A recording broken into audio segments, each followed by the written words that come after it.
So constructive rest is on the back. The feet stand maybe about sits bone width apart. For some people, wider or closer is more comfortable. Hands are resting next to the pelvis on the floor. You can have the palms down or the palms up, depending on what feels best to your body. So constructive rest is a posture that is really designed to help us settle. And it is also a passive release for the low back. So the constructive rest posture, this is one of my tenets that I come back to regularly. The constructive rest posture is part of low back 101. The things that we can do to help keep the low back happy. And if I was to say to the room, Sue, who's also a yoga teacher, she and I were talking about this. If I say to the room, what do you want to work on? Low back generally shows up number one. Shoulders, mid back, and neck show up next. And so there's, in her practice as a teacher and in my practice. So that's why I invite people to cultivate constructive rest posture. Just so helpful. We got about 30 seconds till we're on the hour. So just find your breath here.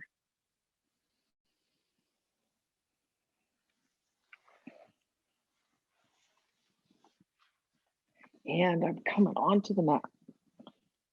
I'm joining you today.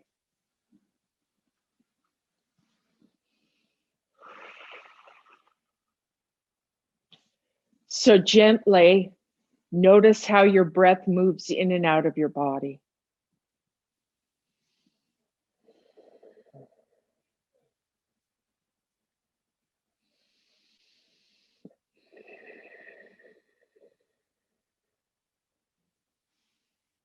Find deep breathing.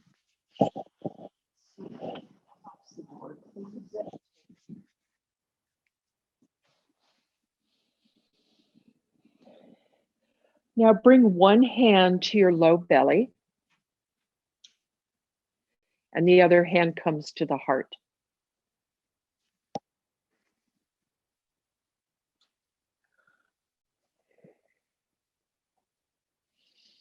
And breathe into the low belly, really expand the low belly on the in-breath.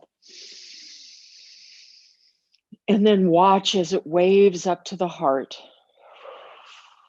And then release and breathe again.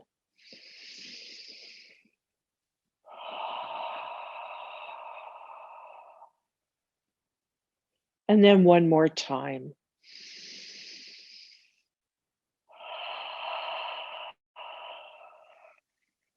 And then releasing the hands, they come to rest next to the pelvis. We're going to do pelvic tilts. So this is also a low back 101 posture. So we roll down toward the tailbone. You'll see that I keep my bum is seated on the ground. And then we roll up, we're flattening the waist. Notice how the chin tips away. And then when we roll down, there's a little arch in the low back and the chin comes toward the chest, toward the heart. And so we're just rocking up and down on the sacrum, which is that triangular bony plate between the butterfly edges of the pelvis. So we're just rocking up and down, and this probably feels pretty good. And of course, if anything hurts, stop immediately and wait for the next practice. And pause. Rotate the head to the left slowly. And then come back to center. And the head turns to the right. And just notice here the difference between the right and the left side of the neck. There might be more mobility going one way than the other. There might be more tension on one side than the other. We're just noticing how our body tends to not be as symmetrical as we assume it is. And then the next time we're back at center, we pause, we breathe,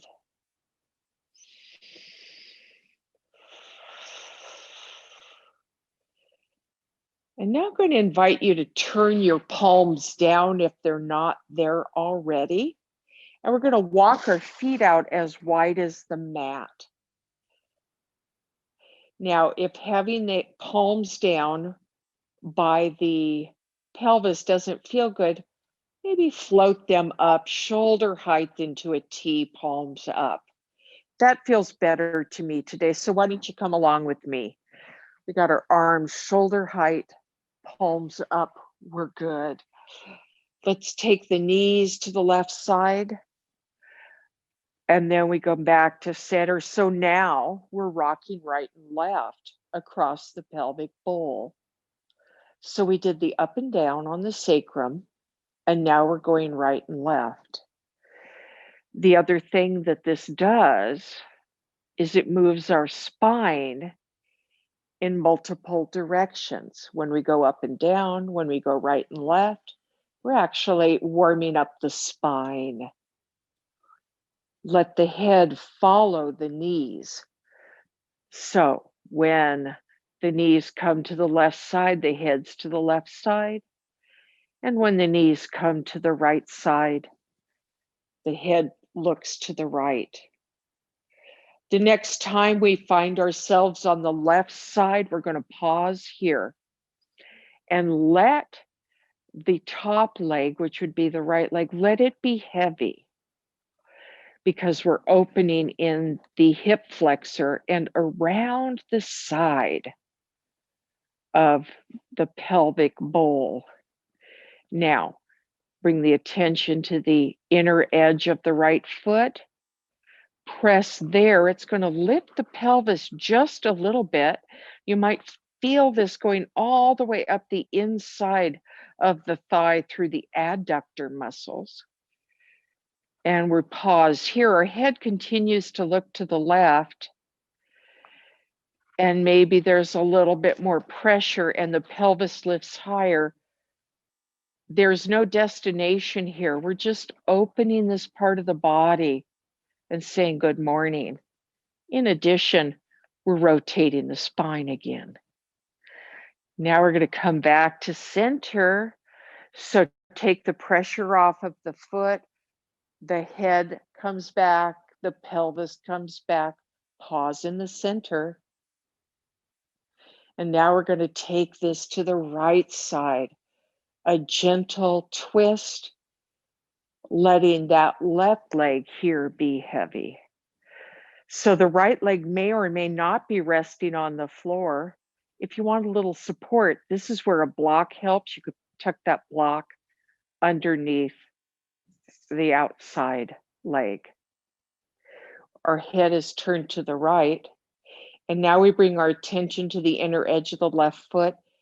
And we're gently pressing here and lifting the side of the pelvis. So it's coming up off of the mat. And again, there's no destination here. And as the body softens and the stretch begins to deepen, maybe a little bit higher, maybe not. Be very, very gentle with your body here, especially if you've had hip surgery. These are working areas where hip surgery will have been experienced. So now we're going to release, come back to center. The head comes back to center. The knees come back to center. And when we're back at the center, breathe in and roll down toward the tailbone, pelvic tilt. On the next out breath, we're going to draw both knees in as we flatten the waist. Take the knees as wide as the torso. And then just gently rock right and left. Both feet are flexed like we're doing a squat on the ceiling, the squat posture.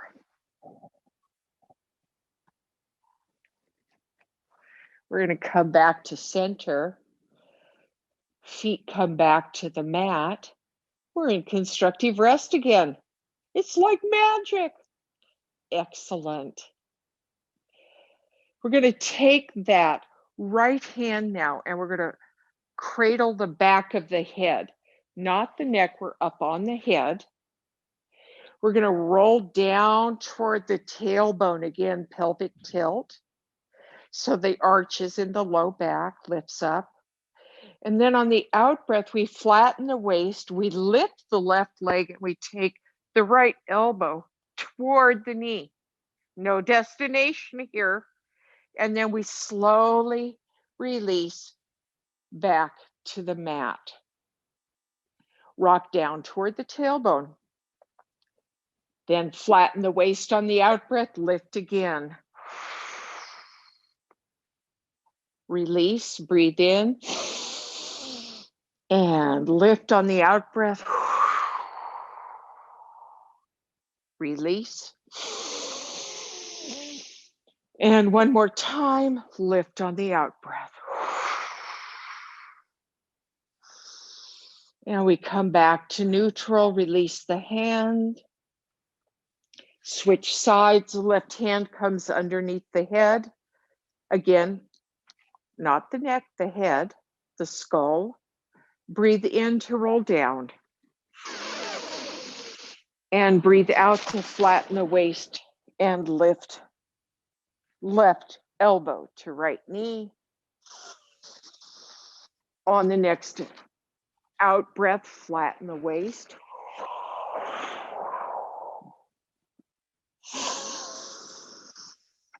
Again, flatten the waist to lift. It's so helpful biomechanically for the body to lift when the waist has been flattened when you're on your back. Just so helpful. And release, come back. And now we're going to take both hands underneath the head. We rock down toward the tailbone, chin to chest. That's the in breath. On the out breath, we flatten the waist, lift the head, draw the elbows toward each other. And on the next out breath, in breath, we open the arms and release back to the mat. Rock down toward the tailbone on the in breath. Flatten the waist on the out breath and lift. Elbows come toward each other. And then on the in breath, the elbows float open. And we roll down toward the tailbone on the in breath. And on the out breath, we lift the head. The elbows come toward each other. And we come back to the mat. We'll do that one more time. The in-breath rolls us down toward the base of the tailbone, and the out-breath flattens the waist, and we lift, elbows toward each other, and the in-breath we slowly lower to the mat. So you might have noticed those were a couple of ab workouts, gentle ones, but also you may have felt it between your shoulder blades. Now let's come down. We're going to do some figure fours. You may be familiar with this, where you bring the ankle above the knee. Let me do it right. I'm starting on the right side so you could see my nice flexed foot. If this is too much for your body, slide that foot down to cross at the ankle. We're going to want our block here. So let's take that right ankle above the knee, flex the foot, and open the leg. And we're going to take this block, keep the foot flexed. And again, if you're slide down at your ankle, you can use your hand instead of the block.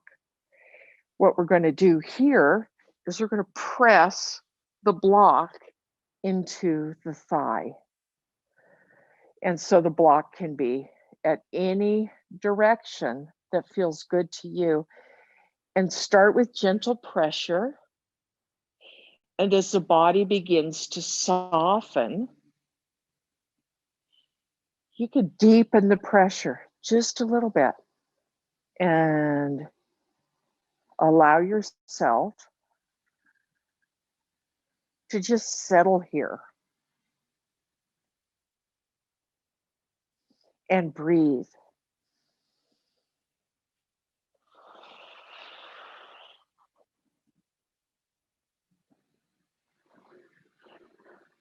We're going to release the block. And now we're going to take this a little deeper. There's 3 ways to do it. One is that we lift the foot, reach through and hold the back of the leg. You can use the strap for this to hold the leg if that's all too much. We bring the block under the foot just to elevate the leg just a little bit. You decide what's going to work for you. Threading the hands through and holding the back of the thigh, using the strap, or standing on the block. As we do this, I'm going to invite you, if your hands are free, to come to cactus, stick them up pose. We'll pause here. And that foot is nice and flexed, and our breath is deep, rich, and even. And if you have a free hand, you can also continue. So if your foot's on a block, you could continue to press into the opposite thigh, if you'd like. So there's lots of variations here. Find what feels good to you, what allows your body to feel a sense of stretch without stress.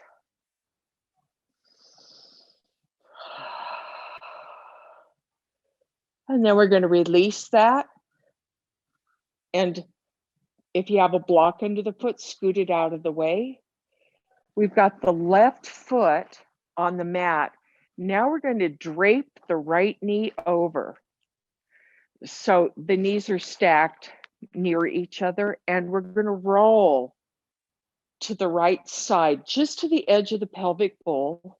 The head's coming with, and then we come back to center. It's not a deep roll. This is, I love my hip joints and I'm lubricating them here. So we're just doing a gentle action to the right.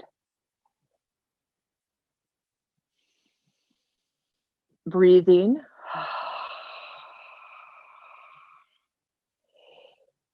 And then we come back to center. We unwrap the legs. The feet come to stand on the mat. We're back in constructive rest. And we're just noticing how the body feels now.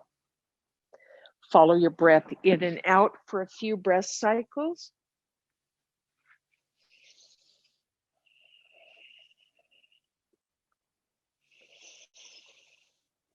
And now we're going to switch sides.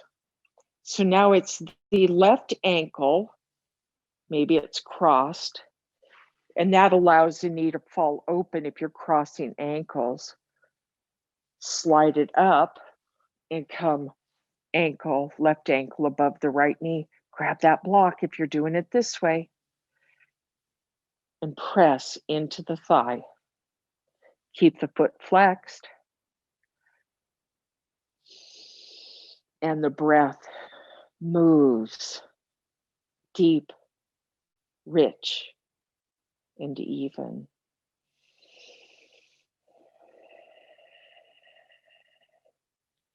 So when you're in this posture, you may realize that the right side may have more mobility or flexibility or vice versa. That's just information. Just notice, really, we do our best to not judge what the body can and can't do. we're here to simply inhabit this body and be present with what is in the body.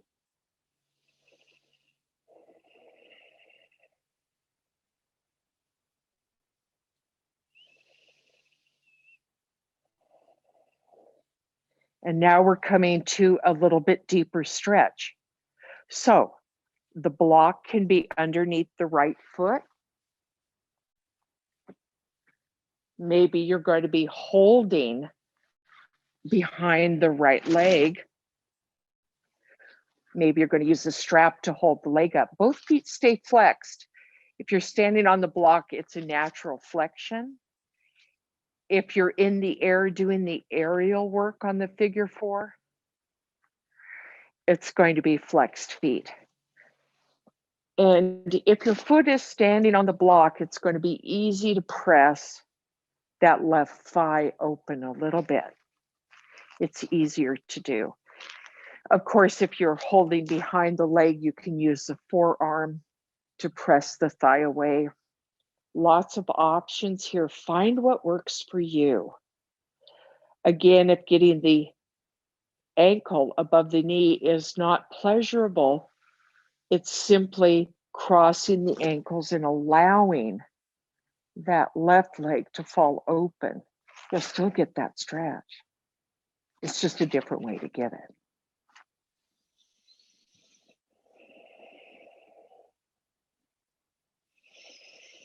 A nice breath here.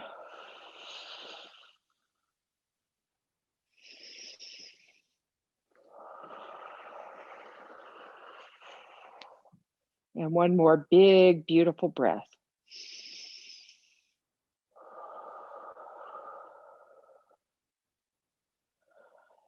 And then we release both feet back to the floor. And then we're going to take that left leg over the top, drape the knees together. And there's a gentle roll to the left side, just to the edge of the pelvic bowl. This is not a deep twist. Again, this is let's lubricate the hip joint and love this part of our body just a little bit. Let the head follow the knees. So when they go to the left, the head goes to the left, and then just back to center. To the left, and then back to center. And one more time. Now there's a natural extension in this posture. I'm going to release my feet to the floor. There's a natural extension when the ankle is resting above the knee. And that extension is to come into a deep twist. I'm going to invite you to do that only if your low back feels really great today. I'm going to give the variation if it doesn't. So we're going to, this is a variation.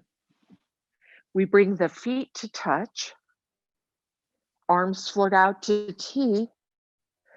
Then we're going to take the knees to the left side, keep the feet stacked, and then it might feel pleasurable to turn the head toward the right side. So this is a variation on the gentle twist that really helps stabilize the sacrum and low back. So this is recommended if your low back is sore, and having that deeper twist might be a little too much. You get to decide which one's going to work. And if you don't know for sure, always do the simpler, gentle movement. Because if the sacrum gets too strained, many of us know how detrimental that is to everything. So to come out of this, the head's going to come back to center. If you're in a deep twist, you roll across the pelvis to come back to center. Here we're going to keep, if you're in the gentler version, We just roll back to center, but keep the feet in contact with each other. So the insteps are touching. And now we're going to take it to the other side. So if you're doing the deeper twist, you got that ankle up there and you're rolling to the right side and planting the left foot on the right side. If you're traveling with me, the feet are together, arms are extended. We're simply going to tilt and keep the feet stacked. This is a really good, I could really see my feet here. They're stacked. You can see the soles of the feet, and the head is turning away to the left. Settle here and breathe.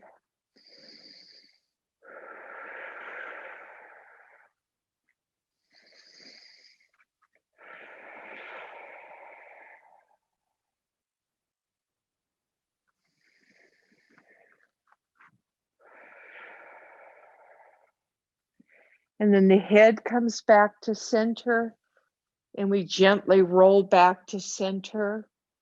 When we are in the center, take the feet a little bit wider than the pelvis, so maybe the edge of the mat. Breathe in, roll down toward the tailbone, lift the waist. And breathe out, flatten the waist, draw both knees up. They're going to be as wide as the torso if you can. Flex the feet and hold behind the knees and rock gently right and left. So this is a variation of happy baby pose. Perhaps the soles of the feet are available and you can rock that way, but only if it's joyful and not straining. No extra stress and strain on the body actually aggravates our fight or flight mechanism. So if we put too much strain on the body, our adrenals start pumping, and holy cow, that's a whole bunch of aggravation to the system. So we're just rolling gently right and left. As we're doing this, so make it slow and notice how the back of the head is rolling too. Isn't that cool? So it's not just the pelvis, you'll feel the shoulders and the back of the head. Oh, so nice. And then we return to our constructive rest posture.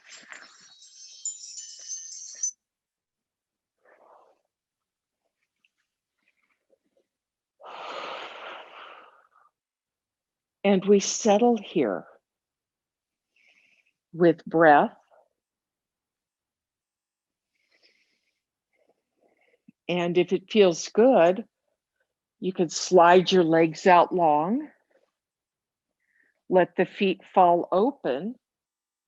We're going to enter our time of Shavasana. If this is too much strain on the back, then just bring those feet back up to constructive rest. You get to decide what feels best for your body. And as we settle here, we just follow our breath in and out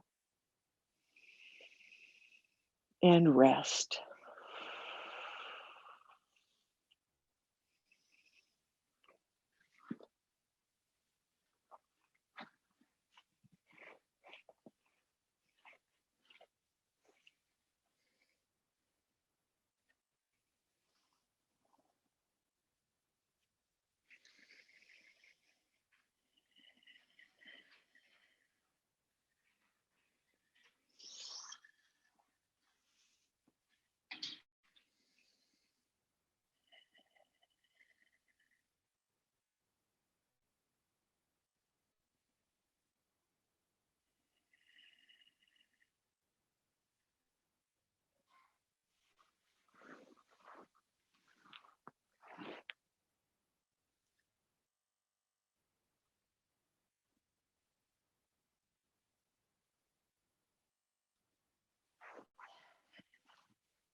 Gently begin to deepen your breath, drawing that breath into the low belly.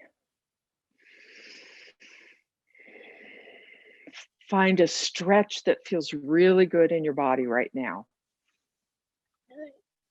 Just really a good stretch. And then gently roll to one side. Pause on your side for a few breaths.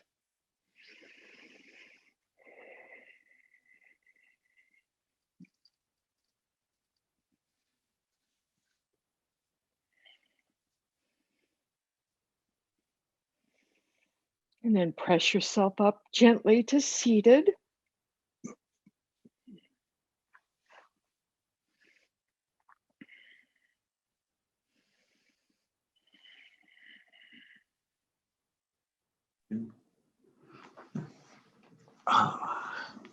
Buddha says, if you want to fly, give up everything that weighs you down.